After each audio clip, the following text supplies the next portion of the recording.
எல்லாருக்கும் வணக்கம். நீங்க கேட்டுட்டு இருக்கிறது பிலிவ் இன் டைம். இது ஒரு தமிழ் பாட்காஸ்ட் சேனல். நம்மளோட பாட்காஸ்ட் சேனலுக்கு நீங்க வரது தான் ஃபர்ஸ்ட் டைமா இருக்குன்னா ஒரு சின்னோண்டு இன்ட்ரோடக்ஷன் மட்டும் நம்ம சேனலை பத்தி கொடுத்துக்கிறேன். இது எது மாதிரியான சேனல் அப்படின்னு பாத்தீங்கன்னா, உங்களோட பர்சனல் லைஃபை டெவலப் பண்ணக்கூடிய குட்டி குட்டி தகவல்கள், நிறைய கருத்துக்கள், நிறைய கதைகள் நம்மளோட பாட்காஸ்ட் சேனல்ல இருந்து உங்களுக்கு கிடைச்சிக்கிட்டே இருக்கும். அந்த வகையில இன்னைக்கு நம்ம எதை பத்தி பேச போறோம் அப்படின்னு சொல்லிட்டு பாத்தீங்கன்னா, எனக்கு நிறைய கனவுகள்லாம் இருக்குங்க. அந்த கனவுகள்லாம் எப்படியாவது ஒர்க் அவுட் பண்ணிடணும் அப்படின்ற ஆசை எனக்கு அதிகமா இருக்கு. நான் அது எல்லாத்தையும் அடையணும்னா எந்த ஒரு குவாலிட்டியை எனக்குள்ள நான் வளர்த்துக்கணும் அப்படின்ற மாதிரி கேள்வி உங்களுக்குள்ள இருக்குன்னா இன்னைக்கான பதிவு கண்டிப்பா அதுக்கான சொல்யூஷனா இருக்கும். வழக்கம் போல ஒரு கதை. ஒரு ஊர்ல பாத்தீங்கன்னா ஒரு இளைஞன் இருக்கிறான். ஆக்சுவலி பாத்தீங்கன்னா அவனுக்கு இப்பதான் கல்யாணம் ஆகி குழந்தைவும் பிறந்திருக்கு. ரொம்ப ரொம்ப கஷ்டம். வீட்டுல ஏகப்பட்ட விஷயங்களை வித்தாச்சு. இதுக்கப்புறம் விற்கிறதுக்கு ஒண்ணுமே கிடையாது அப்படின்ற நிலைமையில தான் அந்த இளைஞனோட வாழ்க்கையே இருக்கு. ஒரு நாள் என்ன ஆகுது அப்படின்னு சொல்லிட்டு பாத்தீங்கன்னா, வீட்டுல தேவையில்லாத பொருள்லாம் தூக்கி போட்டுடலாம், அதை வித்தாவது ஓரளவுக்கு தேரும் அப்படின்ற மாதிரி ஏறி லேப்ட வந்து சுத்தம் பண்ணிட்டு இருக்க அவனுக்கு வந்து திடீர்னு சொல்லிட்டு ஒரு பழைய புக்கு ஒண்ணு கிடைக்குது. அது அவங்க தாத்தாவோட அப்பா, அதாவது கொள்ளு தாத்தாவா அவரோட ஒரு புக்கு போல இருக்கு.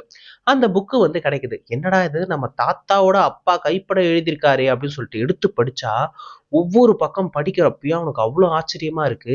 ஏன்னா இந்த உலகத்திலேயே அடுத்த நொடி பொழுதுல ராஜாவா மாறக்கூடிய எல்லா வித்தையும் வந்து அதுல இருக்கு. சரிங்களா? அதை படிச்சு அவனுக்கு வந்து ஆச்சரியமா இருக்கு. இன்னொரு பக்கம் சந்தேகமா இருக்கு. அப்படி ஒரு வித்தை உண்மையிலே இருக்கும் பட்சத்துல அதை என் தாத்தாவே பண்ணியிருக்கலாமே. என் தாத்தா பண்ணியிருந்தா அவரு ராஜா இருப்பாரு. அவரோட வம்சாவழியான நாங்களும் ராஜாவா இருந்திருப்போம்ல. ஆனா எங்க தாத்தாவும் பெருசா எதுவும் சொல்லல, என் கொள்ளு தாத்தா இந்த மாதிரி ராஜாவா இருந்தாருன்ட்டு. எனக்கு என்னமோ சம்திங் ஃபிஷியா இருக்கு அப்படின்ற மாதிரி அவன் வந்து அதை பெருசா எடுத்துக்கல. அவங்க வீட்ல எல்லாம் பேசுறப்ப அவங்க சொல்றாங்க, இல்ல இல்ல அதை ஒழுங்கா படிச்சு பாருங்க, அதுல ஏதாவது மிஸ்டேக் பண்ணிருக்க போறாரு, அதனாலதான் நடக்காம இருந்திருக்கும் அப்படின்ற மாதிரி சொல்லுவோம். இவரும் ஃபுல்லா அந்த புக்கை படிக்கிறப்பதான் ஒரு வித்தியாசமான ஒரு விஷயத்த வந்து கேள்விப்படுறாரு. அது என்ன அப்படின்னு சொல்லிட்டு பாத்தீங்கன்னா, அந்த ஊரோட கடைசியில பாத்தீங்கன்னா ஒரு சிலை ஒண்ணு இருக்கிறதாகவும், அந்த சிலைக்கு தொடர்ச்சியா 100 குடம் தண்ணி ஊத்துனா அந்த 100வது குடத்தோட முடிவுல வந்து கடவுள் வந்து நமக்கு வரம் கொடுப்பாரு, நம்மளே வந்து ராஜாவா மாறிடுவோம் அந்த ஊருக்கு அப்படின்ற மாதிரி இருக்கவும் இவனுக்கு ஆச்சரியமா இருக்கு. ஏன்னா அதே ஊரோட கடைசியில ஒரு சிலை இருக்கிறது இவனுக்கும் தெரியும். அந்த சிலைக்கு இவ்வளவு பவர் இருக்கா, சரி போய் ட்ரை பண்ணி பார்ப்போமே அப்படின்ற மாதிரி முயற்சி பண்றான். அவன் வந்து கொஞ்சம் கொஞ்சமா வந்து ஒரு ஒரு குடம் தண்ணியை எடுத்து ஊத்த ஆரம்பிக்கிறான். அந்த புத்தகத்துல இருந்த மாதிரி 100 குடம் தண்ணி ஊத்தி முடிச்ச உடனே இவன் ராஜாவா மாறிடணும், அதுதான் அதுல கொடுத்திருந்த வரைமுறை. சரி ஓகே அப்படின்ற மாதிரி தண்ணி எடுத்து எடுத்து ஊத்த ஆரம்பிக்கிறான். இதுல என்ன ஒரு பிரச்சனைனா, அந்த சிலைக்கும் அந்த தண்ணி எடுத்துட்டு வர இடத்துக்கும் நடுவுல இருக்கிற டிஸ்டன்ஸ். ஸோ அவன் அங்க போய் தண்ணி எடுத்துட்டு வந்து தான் ஊத்தணும். ஸோ இதே மாதிரியே ஒவ்வொரு முறையும் போய் போய் எடுத்துட்டு வந்துட்டே இருக்கிறான். கணக்கும் கரெக்டா போட்டுக்கிட்டே இருக்கிறான். சரியா 50 குடம் தண்ணி ஊத்துன உடனே அவனுக்கு லைட்டா மூச்சரைக்கிற மாதிரி இருக்கு. 50 குடம் தண்ணி ஊத்திட்டோம், ஆனா ஒரு அறிகுறியும் காணோம். ஏதாவது சிப்பாய் கிப்பாய் ஓடி வருவான், ஏதாவது செய்தியை சொல்லுவான்னு பார்த்தேன், எவனையும் காணுமே. போய் சொல்லிட்டாங்களோ நம்ம தாத்தா. இருக்காது இருக்காது, பெரிய மனுஷனாச்சே, ஏன் அவன் பொய்யெல்லாம் சொல்ல போறான் அப்படின்ற மாதிரி அவனுக்கு அவனே மனசை தேத்திக்கிட்டு மறுபடி தண்ணி குடத்தை எடுத்துட்டு வந்து ஊத்திக்கிட்டே இருக்கிறான். இப்ப 90 தொட்டுட்டான். 90 தொட்ட உடனே அவனுக்கு கண்ணு எல்லாம் கலங்குது. 90 தொட்டுட்டோம், ஆனா ஒரு அறிகுறிய கூட காணோம். நான் ஏன் இன்னைக்கு லேப்ட் மேல ஏறினேன், எதுக்கு அந்த புக்கை எடுத்தேன், இதாலதான் இன்னைக்கு எனக்கு பிரச்சனையே வந்துச்சு அப்படின்ற மாதிரி அவன் வாழ்க்கையை அவனே நொந்துக்கிறான். 91, 92 அப்படின்ற மாதிரி ஸ்லோ மோஷன்லயே போயிட்டு எப்படியோ ஒரு 95 வரைக்கும் எடுத்துட்டு வந்துடுறாங்க. அவ்வளவுதான், அவனுக்கு மனசே இல்லை இப்ப 96லாம் எடுத்துட்டு வர்றதுக்கு. அட போயா, இன்னும் ஒரு 4 குடம் எடுத்தா நாக்கு தள்ளி செத்தே போயிடுவேன். நமக்கு இந்த ராஜா பொழப்பெல்லாம் வேணாம். சுத்தி பார்த்துட்டேன், ஒரு காத்துல ஒரு செடி கூட அசைய மாட்டிருக்கு. எனக்கு தெரிஞ்சு என்னெல்லாம் ராஜாவா மாத்துவாங்கன்றதுக்கு வாய்ப்பே இல்லை. நான் ராஜாவா மாறணும்னா ஏதாவது அறிகுறி இருக்கணும்ல. இந்த நாட்டுல ஏதாவது ஒரு பிரச்சனை, ராஜாவுக்கு முடியல, இல்ல நான் தான் ராஜா ஆகணும்னா எனக்கு ஏதாவது குவாலிட்டியாவது இருந்திருக்கும்ல. எதுவும் தான் இல்லையே, அப்புறம் எப்படி அப்படின்ற மாதிரி மூச்சு வாங்கிட்டு அந்த 96வது குடம் எடுக்கிறதுக்கு அவ்வளோ யோசிச்சுட்டு இருக்கான். சரி ஓகே, 96 குடம் எடுத்துட்டோம், இன்னும் 4 குடம் தானே எடுத்துருவோம் அப்படின்ற மாதிரி தயங்காம அந்த 4 குடம் எடுக்கிறதுக்கு மறுபடி போய் தண்ணி எடுத்துட்டு வர ஆரம்பிக்கிறான். ஸோ 97, 98, 99 ஊத்திட்டா. இப்ப அந்த 100வது குடம் ஊத்தணும். இப்போ 100வது குடம் எடுத்துட்டு வந்தான்னா அவனுக்கு அப்படியே சந்தோஷமா இருக்குது. அப்பாடா இந்த 100 குடம் ஊத்த போறோம், ஊத்தி முடிச்ச அடுத்த செகண்ட் நம்ம ராஜாவா மாறி இருப்போம், நம்ம வாழ்க்கையே ராஜ வாழ்க்கையா மாறப்போகுது அப்படின்ற மாதிரி ரொம்ப ரொம்ப சந்தோஷத்துல எடுத்துட்டு வரான். ஒரு பேரலல்ல அவனுக்கு டயர்ட்னஸும் இருக்கு. சரிங்களா? ஸோ 100 அப்படின்ற மாதிரி குடம் தண்ணி ஊத்திக்கிட்டே இருக்கிறப்பயே அந்த குடம் தண்ணி எடுத்து அப்படியே டம்முன்னு அந்த சிலை மண்டை மேலே அடிச்சிடுறான் அவனையும் அறியாம. எஸ் எஸ் அப்படின்ற மாதிரி எகிரி எகிரி குச்சிட்டு இருக்கா. ஏன்னா 100 குடம் ஊத்திட்டான். அவன் ஊத்தி முடிச்ச உடனே அந்த புத்தகத்துல இருக்கிற மாதிரி கடவுள் திடீர்னு அவர் முன்னாடி வந்துடுறாங்க. பக்தா, நீ 100 குடம் தண்ணி ஊத்துனதை நினைச்சு நான் ரொம்ப ரொம்ப சந்தோஷப்படுறேன் அப்படின்னும் அவ்வளவுதான். அவனால இருப்ப தாங்க முடியல. அவன் குதிச்சுக்கிட்டே இருக்கிறார். ஒரு நிமிஷம் நில்லு, காலில் தரைய வெயி, நான் சொல்றத முழுசா கேளு அப்படின்ற மாதிரி கடவுள் சொன்ன உடனே தான் ரியலைஸ் ஆகிற, ஆஹா கடவுள் காண்டில் இருக்கிறார் போலயே, என்னன்னு தெரியலையே அப்படின்ற மாதிரி தலையை சொரிஞ்சிட்டு இருக்கான். நீ 99 குடம் வரைக்கும் கரெக்டா தான் ஊத்துன, அந்த 100வது குடம் ஊத்துறப்போ உனக்கு என்னையா ஆச்சு, ஏன் குடத்தை தூக்கி அவன் மண்டை மேலே டம்முன்னு போட்ட அப்படின்னு தான் அவனுக்கு ரியலைஸ் ஆகுது. ஆல்மோஸ்ட் அவன் 99 குடம் தண்ணி ஊத்திருக்கான், அந்த 100வது குடம் முழுசா ஊத்தல. அதுக்கு முன்னாடி எக்ஸைட் ஆகி குடத்தை எடுத்து ஒரே கவுத்துட்டான் போல இருக்கு சில மேல. இப்ப கடவுள் டென்ஷன் ஆயிடுறாரு.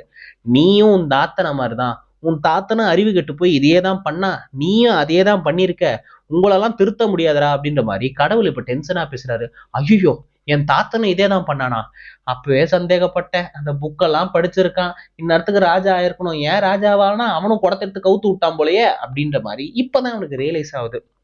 உன் தாத்தாக்கு கொடுத்த அதே தண்டனை தான், நீயும் அடுத்த 7 ஜென்மத்துக்கு கழுதையா தான் இருப்ப. 8வது ஜென்மத்துல தான் மனுஷனா பிறப்ப. அந்த மனுஷனா பிறந்த அந்த டைம்லயாவது கொஞ்சம் பொறுமையோட நடந்துக்க. 100 குடம் தண்ணி ப்ராப்பரா ஊத்துனாதான் நீ ராஜாவா மாறுவ அப்படின்ற மாதிரி சொல்லவும் தான் இவனுக்கு ரியலைஸ் ஆகுது. எது கழுதையா? உன் தாத்தன் 3வது ஜென்மத்துல இருக்கிறான், இன்னும் அவனுக்கு 4 ஜென்மம் பெண்டிங் இருக்கு. அப்ப எனக்கு உனக்கு 7 ஜென்மமும் பெண்டிங்ல தான் இருக்கு, ஒழுங்கா போய் கழுதை வேலையை பாரு. தானோஸ் மாதிரி ஒரு சொடக்க போட்டு அவனை கழுதையா மாத்திடுறாரு அந்த கடவுள். சரி, இப்போ எதுக்குப்பா இந்த கதையை எனக்கு சொன்ன அப்படின்ற மாதிரி நீங்கள் கேட்கறது எனக்கு புரியுது. இந்த கதையில் கிட்டத்தட்ட பார்த்தீங்கன்னா 99 வாட்டி அவன் ப்ராப்பராக தண்ணி ஊற்றிருக்கான். அந்த 100வது குடத்தை அவனுக்கு எங்கேருந்து தான் அந்த மாதிரி திமிரு வந்துச்சுன்னு தெரியல. ஸோ லாஸ்ட் மினிட்ல பொறுமை இழந்து அவன் எடுத்த தப்பான முடிவு தான் அவனோட இன்னைக்கு நிலைமைக்கான காரணம். நம்மளோட பர்சனல் லைஃப்லையும் இதே தான் பண்ணுறோம். நம்ம இலக்கும் சரி கனவும் சரி ரொம்ப பெருசாக வச்சுக்கிட்டு, ஆனால் இது எல்லாமும் உடனே நடந்துடணும் அப்படின்ற பேராசையும் வச்சுட்டு இருக்கோம். இதனாலேயோ தானோ என்னமோ தெரில, சீக்கிரமாவே நம்ம கிவ் அப் பண்ணிடுறோம். இப்போ ஒரு தியேட்டருக்கு போறோம்னு வச்சுக்கோங்க, லைன்ல நின்றுட்டு இருக்கோம், இல்ல வேற ஏதோ ஒரு விஷயத்துக்கு போறோம், லைன்ல நின்றுட்டு இருக்கோம், நம்மளோட கியூ பாத்தீங்கன்னா அப்படியே ஆணி அடிச்ச மாதிரி அப்படியே நின்றுட்டு இருக்கோம். நமக்கா கடுப்பா இருக்கு, என்னடா ஒருத்தரும் நகரவே மாட்டிருக்காங்க சை அப்படின்ற மாதிரி நினைச்சிட்டு இருக்கப்ப திடீர்னு 2வது கியூ ஓப்பன் ஆகும். 2வது கியூ ஓப்பன் ஆனே தபதபதபதம்னு அங்க போய் நிக்கிறது. அப்பாடா இப்ப நம்ம முதல்ல வந்து நின்ட்டோம்ப்பா, நமக்கு நம்ம ஆசைப்பட்டது உடனே கிடைக்க போகுது அப்படின்ற மாதிரி சந்தோஷத்துல இருக்கிறப்ப நம்ம நின்றுட்டு இருந்தோம் பாத்தீங்களா ஆணி அடிச்ச கியூ, அது இப்ப பாத்தீங்கன்னா நகர ஆரம்பிச்சிடும். ஐயோ இதுக்கு அங்கேயே இருந்திருக்கலாமே அப்படின்ற மாதிரி அந்த கியூல இருந்து இந்த கியூக்கு வந்தா இப்ப இந்த கியூ ஃபாஸ்டா நகரும். இது எனக்கு நடந்திருக்கு, மேபி உங்களுக்கு நடந்திருக்கலாம். பட் நான் என்ன சொல்ல விரும்புறேன் அப்படின்னு சொல்லிட்டு பாத்தீங்கன்னா, நமக்கு பொறுமைன்ற ஒரு விஷயம் இருக்கணும், அது கட்டாயமும் கூட.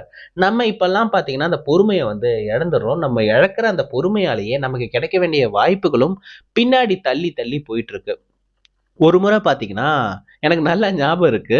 ஸோ நானும் என் ஒய்ஃபும் பார்த்தீங்கன்னா, கல்யாணம் ஆன புதுசுல எங்கேயோ வந்து லாங்கா டிராவல் பண்ணிட்டுருக்கோம். ஸோ அப்போ வந்து ஒரு பெட்ரோல் பங்க் இருக்கு. அந்த பெட்ரோல் பங்க உள்ள போய் பெட்ரோல் போட்டுருக்கணும் நானு. நான் என்ன பண்ணிட்டேன்னா, கரெக்ட்டா அந்த பெட்ரோல் பங்க் வாசல தாண்டி கொஞ்சம் தூரம் போயிட்டேன். நான் நெனச்சிருந்தா பிரேக்க புடிச்சு, வண்டிய திருப்பிட்டு ரிட்டர்ன் வந்து பெட்ரோல் போட்டுருக்க முடியும். ஆனா, நம்ம தான் முன் வச்ச கால பின் வைக்க மாட்டோம், சைட்ல வைக்க மாட்டோம் அப்படின்ற மாரிலாம் பஞ்சு வசனம்லாம் பேசுவோமே. அதனால நான் என்ன பண்ட்டேன், உலகத்துல இது ஒண்ணுதான் பெட்ரோல் பங்க் இருக்கா, போற வழியில 1008 பெட்ரோல் பங்க் இருக்கும், வாடி போவோம் அப்படின்ற மாதிரி கான்பிடென்ட்ல நான் என் ஒய்ஃபை கூட்டிட்டு கிளம்ப ஆரம்பிச்சிட்டேன். ஸோ போயிட்டே இருக்கிறப்ப பாக்குறேன் பெட்ரோல் பங்கே இல்ல. ஐயோ என்னங்க பெட்ரோல் பங்கே காணும் அப்படின்ற மாதிரி ரொம்ப தூரம் போயிட்டே இருக்கிறேன், ஒரு பெட்ரோல் பங்க் கூட காணும். ஒரு ஸ்டேஜ்ல எனக்கே கன்ஃபியூஷன் ஆயிடுச்சு, பயம் வர ஆரம்பிச்சிருச்சு. அப்புறம் அங்க இருக்கிற ஒருத்தங்க கிட்ட கேட்டேன், எங்கங்க பெட்ரோல் பங்க் இருக்கு அப்படின்ட்டு. பெட்ரோல் பங்க்லாம் இங்க கிடையாது, ரிட்டர்ன் இதே வழியில போங்க, அந்த கடைசியில ஒரு பெட்ரோல் பங்க் இருக்குன்றாங்க. கடைசிலையா? அதாவது நான் வர்றப்ப முதல்ல இருந்துச்சு அந்த பெட்ரோல் பங்க் தான் சொல்றாரு அப்படின்னு என் ஒய்ஃப் கிட்ட சொல்றப்ப என் ஒய்ஃப் கழுவி கழுவி ஊத்துறாங்க. இதுக்கு நீ அங்கேயே போட்டுக்கலாமா, 1/2 இன்ச்சு பெட்ரோல் பங்கை தாண்டி வந்துட்டேன்ற காரணத்துக்காக வண்டியை திருப்பாம போனல்ல, இப்ப பாரு எவ்வளவு தூரத்துக்கு போயிட்டு யூ டர்ன் போட்டு நீ ரிட்டர்ன் வர வேண்டி இருக்கு பாரு அப்படின்ற மாதிரி என் ஒய்ஃப் சொல்றப்பதான் எனக்கு ரியலைஸ் ஆச்சு. இது ரொம்ப ரொம்ப சாதாரண எக்ஸாம்பிள் தான். பட் இந்த சாதாரண எக்ஸாம்பிள்லயே நீங்க புரிஞ்சுக்க வேண்டிய விஷயமும் இருக்கு. உங்களுக்கு தேவை பெட்ரோல். நீங்க நினைச்சிருந்தா அந்த 1/2 இன்ச்சு ரிட்டர்ன் வந்து போட்டுருக்கலாம். நீங்க நீ என்ன சேர்க்காத, நீ தான் வண்டி ஓட்டுனது அப்படின்னு நீங்க சொல்றது எனக்கு புரியுது. இதை உங்களோட லைஃப்ல நீங்க வந்து பொருத்தி பாத்துங்க. இதே மாதிரி நம்மளும் நிறைய மிஸ்டேக்கை வந்து பண்ணிருப்போம். நம்ம நினைச்சிருந்தா அந்த மொமெண்டே நம்ம தப்பு பண்றப்ப ரியலைஸ் பண்ணிட்டு மறுபடி பேக் அடிச்சு ஃபர்ஸ்ட்ல இருந்து வந்து அதை சரி பண்ணிருக்கலாம். ஆனா அதை நம்ம பண்ணுவோமா? பண்ணவே மாட்டோம். நமக்கு இருக்கிற அந்த வீராப்பே என்ன அப்படின்னு சொல்லிட்டு பாத்தீங்கன்னா பொறுமையே இல்லாததுதான்.